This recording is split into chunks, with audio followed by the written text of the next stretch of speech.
दोस्तों, जैसा कि आप जानते हैं कि सुशांत केस में रोज नए नए खुलासे हो रहे हैं। पहले कहा गया कि सुशांत और रिया को 13 जून की रात को साथ में देखा गया, लेकिन रिया की पड़ोसन की ये बात बिल्कुल झूठी निकली।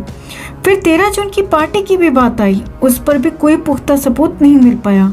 और अब हाल ही में भाजपा सांसद नारायण राणे ने एक बेहद चौंकाने वाली बात कही है।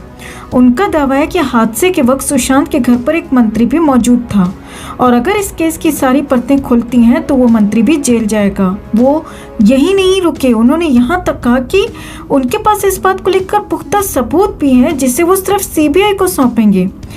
इनका शुरू से कहना रहा है कि सुशांत और दिशा का मामला आपस में जुड़ा हुआ है और हादसे वाली रात वो लोग सुशांत के पास गए थे और दिशा के बारे में बात हुई थी और फिर सुशांत के साथ भी वही किया गया जो दिशा के साथ 8 जून को किया गया था।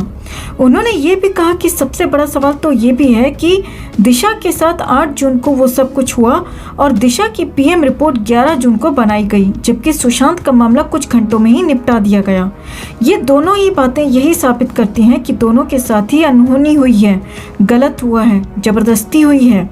आपको बता दें दोस्तों कि हाल ही में दशहरा रैली में उद्धव ठाकरे ने सुशांत मामले पर चुप्पी तोड़ते हुए कहा था कि बिहार के बेटे को इंसाफ दिलाने के लिए बेवजह मेरे बेटे को बदनाम किया जा रहा है।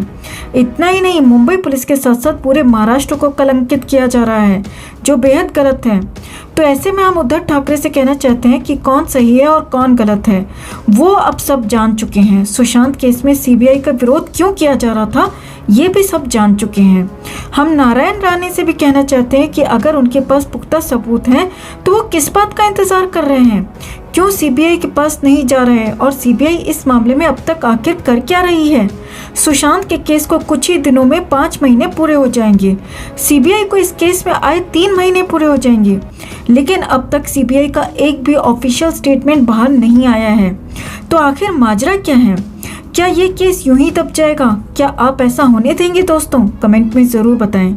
जस्टिस फॉर सुशांत के लिए इस खबर को ज़्यादा से ज़्यादा लाइक और शेयर करना ना भूलें। हर अपडेट के लिए बने रहें हमारे साथ, क्योंकि आप हैं तो हम हैं।